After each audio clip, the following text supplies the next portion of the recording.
The story of change often begins in the most unexpected places. A quiet town, long steeped in unspoken rules and unchecked power, seemed untouchable, until one man decided enough was enough. This is the story of Elijah, a man seeking not just a new beginning but a chance to redefine justice. What started as a routine jog through the neighborhood spiraled into a confrontation that would expose the cracks in a broken system. Through courage, resilience, and an unwavering commitment to what's right, Elijah turned the tables on those who thought they could control him, igniting a movement that would change the town forever. This isn't just a story about standing up, it's a story about leading the charge for justice. Elijah, a muscular black man with a commanding presence, arrived in Los Angeles seeking a fresh start, a chance to make a difference and leave behind the ghosts of his past. The city, with its sprawling neighborhoods and bustling streets, seemed like a place brimming with opportunity and challenge. Determined to blend in and observe before making his mark, Elijah decided to explore the local community, understanding its rhythm and unspoken rules. He stepped into a small, time-worn diner on the corner of a busy street, its neon sign flickering like a relic from decades past. The aroma of fresh coffee and sizzling bacon filled the air, but the warm welcome he had hoped for was absent. Instead, as he crossed the threshold, he felt the weight of a dozen eyes locking onto him, silent judgments hanging in the air like smoke. Conversations hushed, and the faint clinking of cutlery against plates became the only sound in the room. Elijah, seasoned by years of navigating such situations, kept his expression neutral and strode to the counter, ordering a black coffee in a voice as calm as the ocean before a storm. At a booth in the corner sat two white policemen, their uniforms crisp and their badges catching the light. Officers Rick and Tom, pillars of the community in their own eyes, leaned back in their seats, laughing loudly and exchanging glances that made their disdain all too clear. Their mockery wasn't subtle, it was a deliberate display of power, a reminder of who they believed held control in this part of the city. Elijah, however, refused to give them the satisfaction of a reaction. He sipped his coffee slowly, his sharp eyes catching every sneer and whispered comment without letting his composure falter. Despite the tension crackling in the air, Elijah didn't flinch or confront. He knew better than to start a confrontation on their terms. He had learned through years of experience that patience and observation often revealed more than a heated argument ever could. As he paid for his coffee and walked toward the exit, he could feel their stares boring into his back, their laughter following him out the door like a shadow.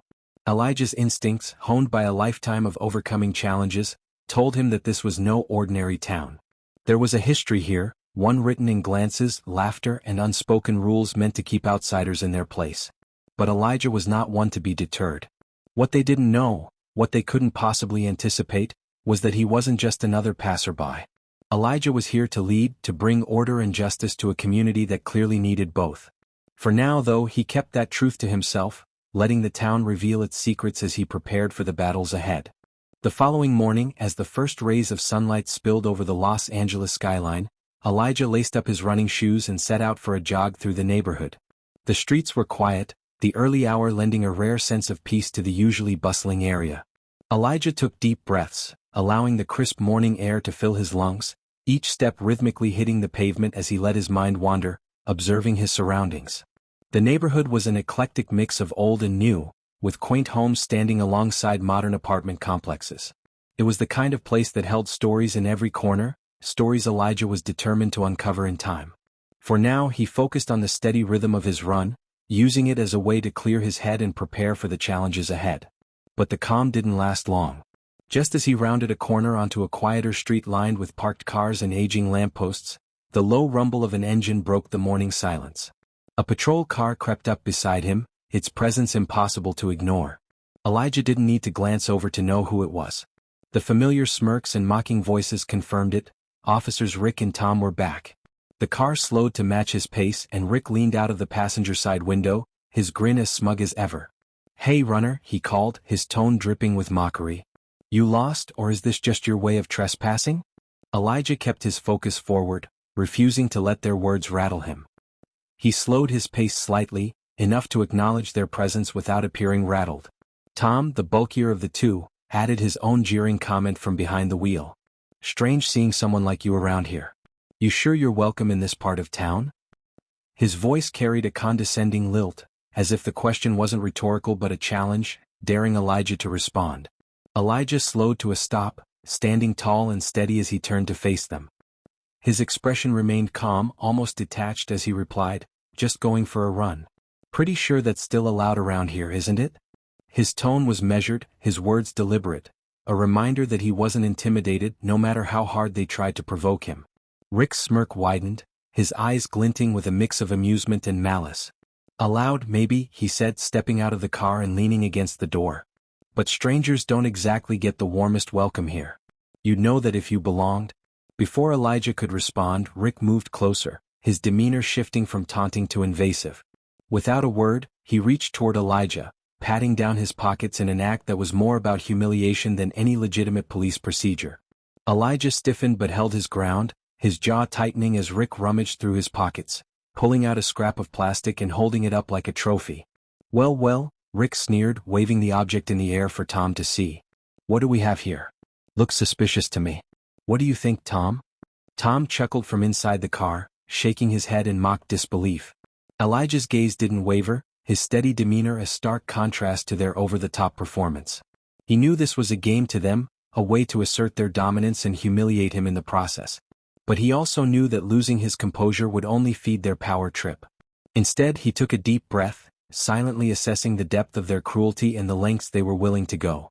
Rick and Tom, emboldened by Elijah's silence, took things further. Rick grabbed Elijah's arm, his grip firm and uninvited, as Tom stepped out of the car to join him. Together, they marched Elijah toward the center of the neighborhood, their laughter echoing in the quiet morning air. It was clear this wasn't just about him, it was about sending a message to anyone who dared to challenge their authority. Elijah, however, remained calm, his mind calculating every move, every word, and every action. This wasn't their game to win, and deep down, Elijah knew they had no idea who they were truly dealing with. The humiliation was as public as Rick and Tom could make it. They dragged Elijah, his hands locked in their unyielding grip, toward the town square. The morning was beginning to stir to life, with locals stepping out of their homes, heading to small shops or cafes, the routine hum of daily life carrying on.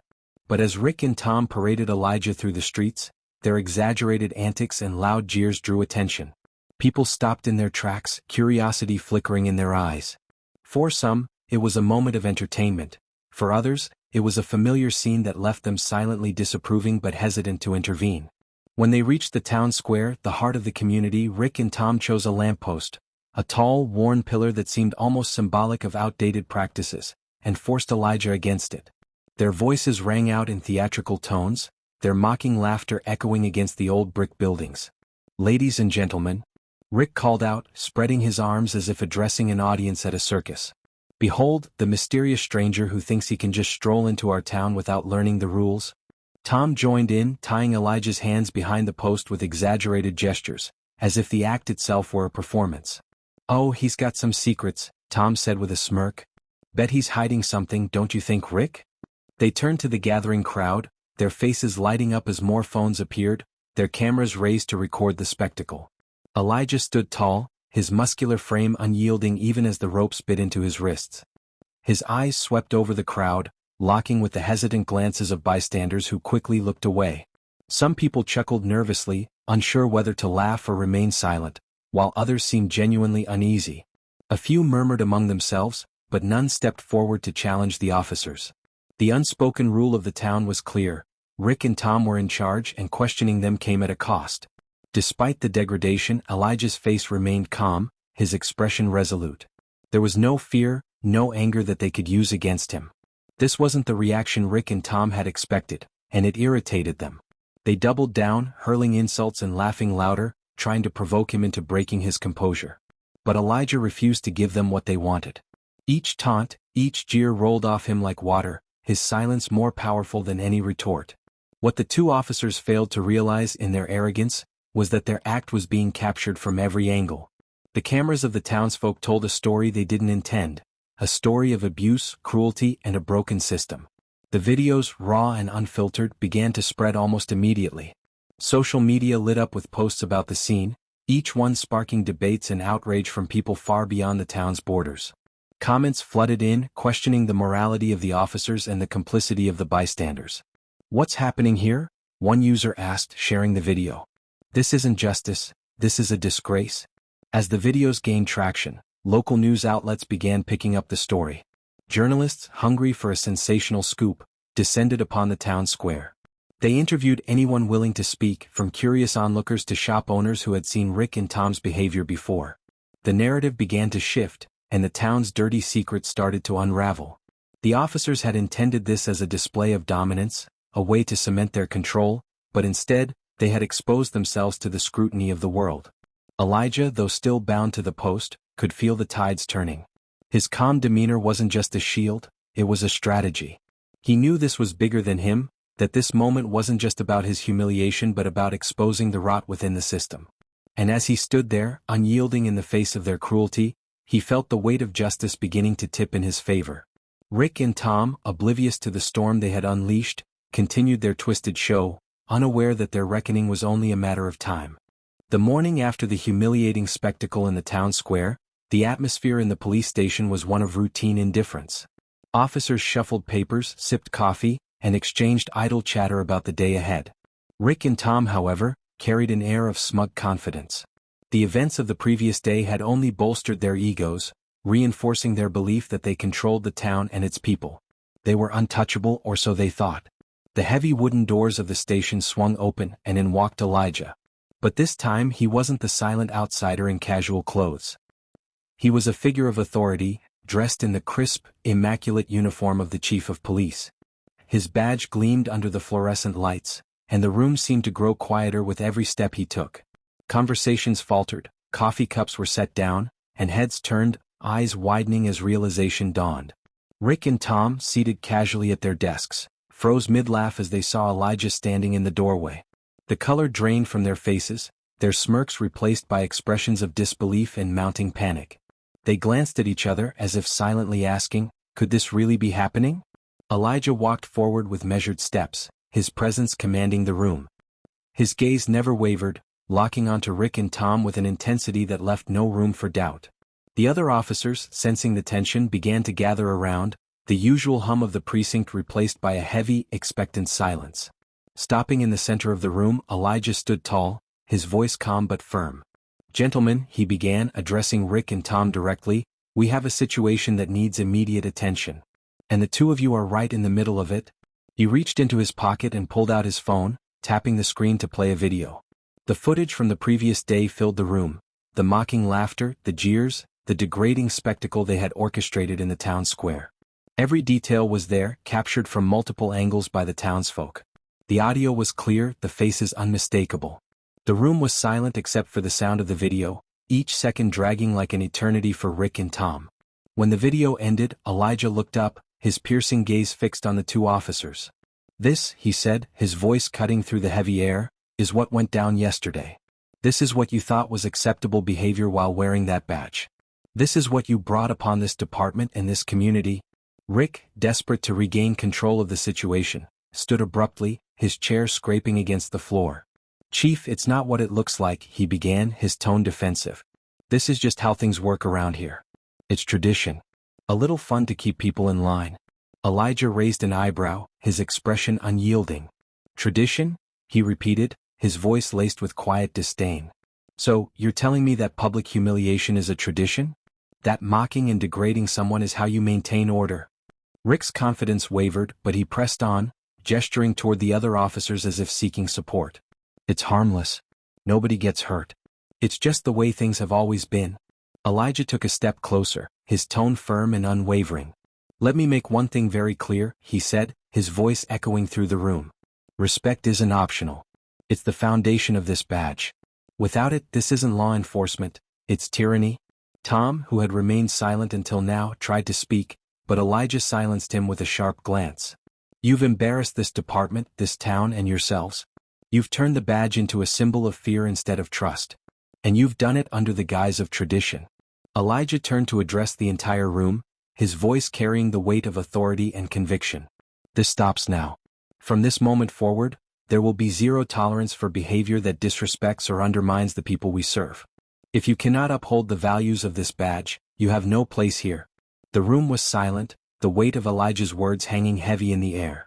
He reached into his pocket once more, this time pulling out 2 termination forms. He signed them with deliberate precision and held them out toward Rick and Tom. "Hand over your badges," he ordered, his tone leaving no room for argument. "Your time here is done." Rick and Tom, pale and visibly shaken, hesitated before unpinning their badges and placing them on the desk. The room watched in stunned silence as they walked out, their once cocky demeanors replaced by shame and defeat. As the doors closed behind them, Elijah turned back to the remaining officers. "Let this be a turning point," he said, his voice resolute. "This department exists to serve and protect, not to intimidate and humiliate. We are here to build trust, not fear. If you can't align with that mission, you know where the door is." The officers exchanged glances, the gravity of the moment sinking in. Elijah's words weren't just about Rick and Tom, they were about rebuilding a broken system. And as the precinct returned to its work, a new sense of purpose began to take root. Elijah had not only exposed the rot but had set the foundation for a department built on respect, integrity, and justice. The termination of Rick and Tom was just the beginning of a much larger reckoning. The abruptness of Elijah's actions sent shockwaves through the town, disrupting the comfortable complacency that had allowed such behaviors to persist for years. Within hours of their dismissal, the story spread like wildfire, not just through the precinct but throughout the community. News of Elijah's decisive stand, paired with the viral videos of Rick and Tom's public humiliation act, ignited a firestorm of conversations, debates, and outrage. The local media descended on the station, hungry for details. Reporters camped outside, microphones ready, hoping to capture the raw emotions of a town coming to terms with its own complicity. Questions flew in from every direction. How had this gone unchecked for so long? What other abuses of power had been buried in the town's history? And most pressing, what was being done to ensure it would never happen again?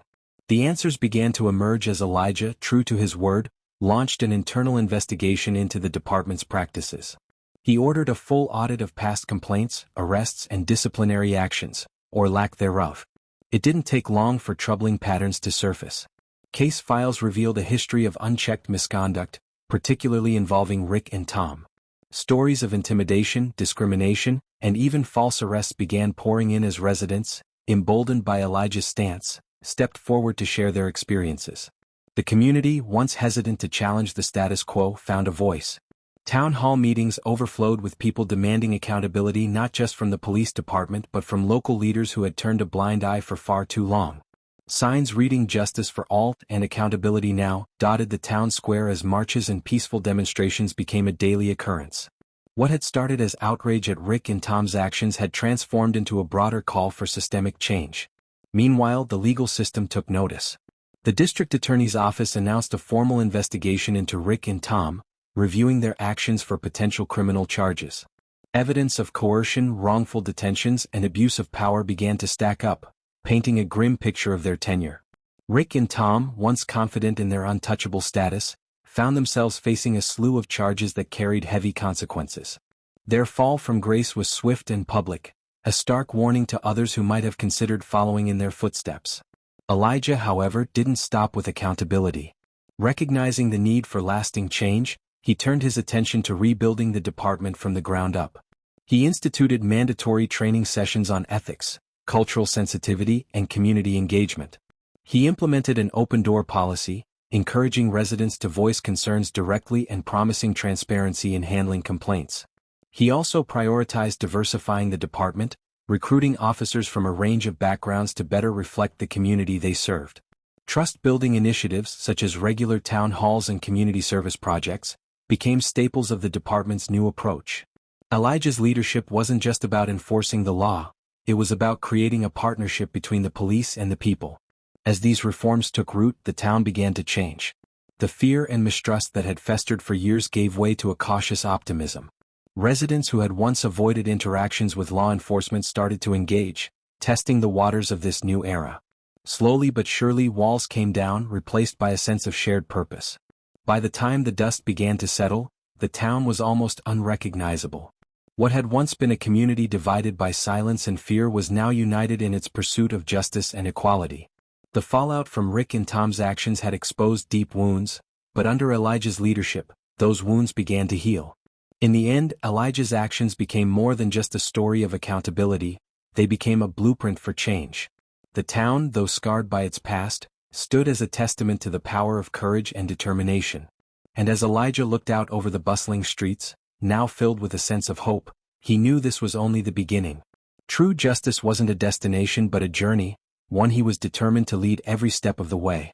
This story reminds us that change doesn't come easy, but it starts with holding those in power accountable. Elijah's actions weren't just about him, they were about reshaping a broken system and empowering a community. Respect and justice go hand in hand, and sometimes all it takes is one person to stand tall.